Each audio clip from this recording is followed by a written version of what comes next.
Hey man, Hi, how are you? I'm good. It's fun talking about the movies, so I guess we can do more of that. I love doing that. I can't wait to do that. I love this movie. Congrats on everything. Thanks, It's a man. pleasure to talk to you. I can't wait to show my mom this movie because her two favorite things in the world are Gilmore Girls and Dave Matthews, and this film has a little bit of both of those. So Buddy, thank you for you are that. you are you are crushing it. That is the best. That's the best review I could get. Is I can't wait to show this to my mom. The fact that I can make a really violent action comedy that also I can have debates with people about Gilmore Girls or talk about cats and stuff is I think a real sweet spot for me. Absolutely, yeah. And it really surprised me that this is a time travel movie, but it focuses more on the human relationships than the science of time travel. What do you think about time travel really drew you to decide that it was the proper vehicle to tell the story through? One of the main core intentions behind the whole project was making a time travel movie where everyone is kind of a lovable idiot and there's not anyone around to sort of really talk about the science of it because the science of it is sort of secondary to it. Emotionally, the function is just what if you realize that you'd been an asshole and you could fix it, but in context of a big action comedy. Like the time travel is a literal device and a sort of story device for the emotional hook of it. Because I didn't want it to, even though it is a science fiction movie, I made a lot of choices so it didn't necessarily feel like one.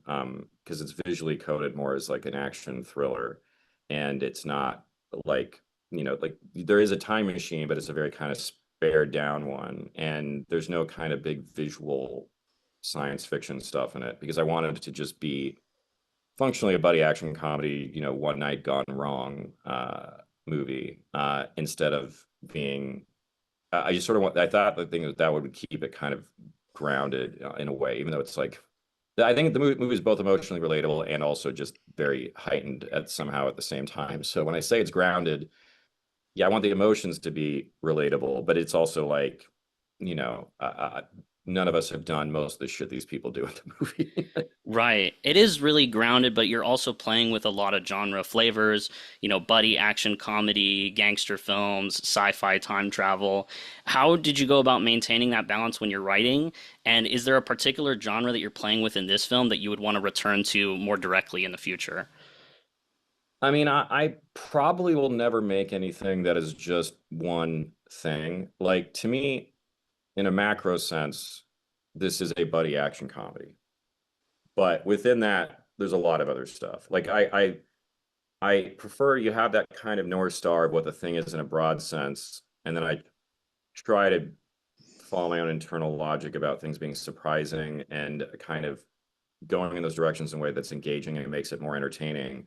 But it's still just about, a buddy thing between James and Vince. But then there's also two buddy action comedies at once because there's also the two Vinces. But it's like just a movie about two guys, like, will they work their shit out? Will they survive the night?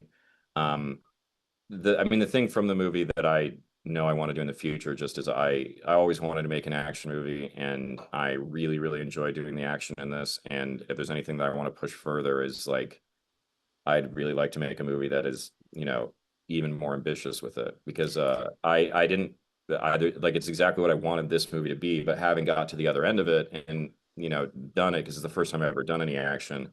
I feel a lot more, I feel like comfortable with that process now. And I feel like kind of I can push that even further. I love the character dynamics in this really, and I was wondering what your favorite character was to write and which one do you identify with the most, and are those two the same or are they different? It's complicated because like all of the Gilmore Girls takes that I agree with, James has, but I don't feel like I'm Mike at all. And I think if I thought at all like I could be James Marsden or identified with him, I would be out of my fucking mind. That guy is the coolest, nicest, most handsome person in the world, and just a wonderful guy. And I am that is not me. But I weirdly probably identify more with the fucking moron gangster guys, even though I'm not a gangster. But the those guys are so fun to write. Weirdly, the guy, I mean, like Jimmy Tatro, one of the funniest person on the face of the earth. I could have made a whole movie out of him, but I'm semi-responsible in the fact that it is not the main plot, so I can't. but if there was a way to just make a movie that was just that bullshit, I would do it. I mean, working with him and Keith David, it's like, what else do you want in life? But you have to remind yourself and be a responsible filmmaker and say, as much as you love this stuff, you occasionally have to go back to our core guys because that is the movie, and then their emotional arc is the movie. But Right. I love all the Jimmy and Keith stuff. So I loved it too. I personally believe to my core that Jimmy Tatro should be in every movie in some capacity. same Um, here. and so I wanted to ask about the cast. I thought all the performances were excellent and so funny. And I wanted to ask if you had any of these actors in mind specifically when you were writing, or is Jimmy Tatro playing Jimmy Boy, them having the same name? Is that just a fun coincidence? Well, the I wrote Chet for Stephen Root, and I refused to cast anybody else. And I think if you watch it thinking about that, it reflects, as I just think his voice is specific, and I love him, and he's been in everything I've made.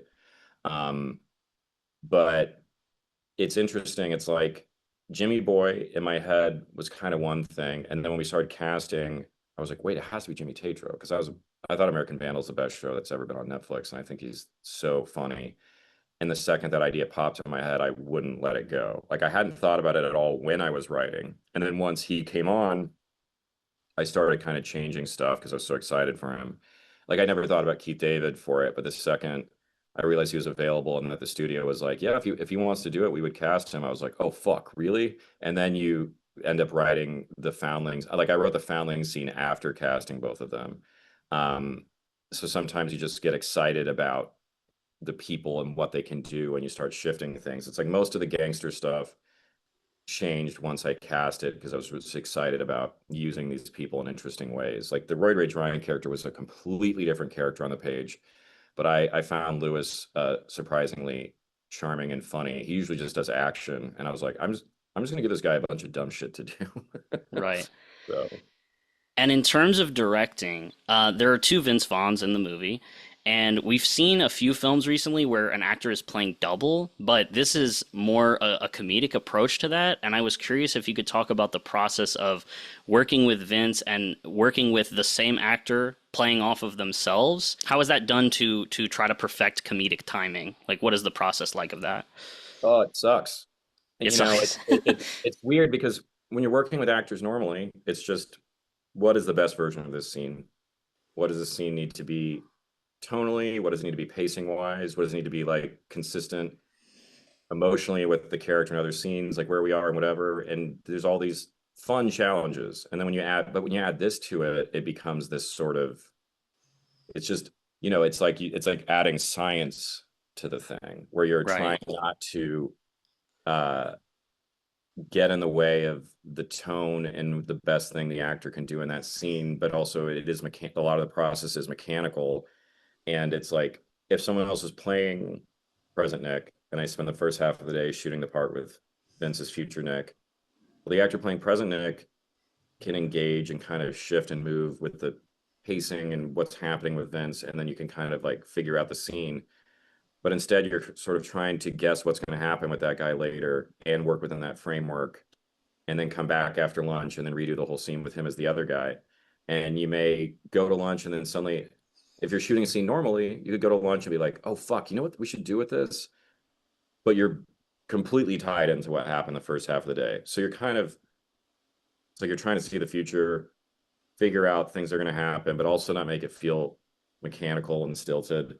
And my goal is that when you watch the movie, that you don't think about any of that. So the scenes need to feel the same as the other scenes. So it's like having something feel like it has spontaneity and energy while doing that is just sort of an additional challenge. Like I love everything about directing. I love problem solving. It's my favorite thing. The only thing in the movie that is like in the whole process that is feels like a job. It's doing the double stuff, and but it is also it's absolutely worth doing. I mean, it's the thing about it is I think there's a lot of value in the performance of these two guys bouncing off each other that is interesting and funny and emotional that you only could get from Vince bringing his ability and kind of style to that. Well, it was so great talking to you, man. Thank you so much for sharing that with me. I love the movie. Congrats on everything. Ben David, it's so nice to meet you. It was fun.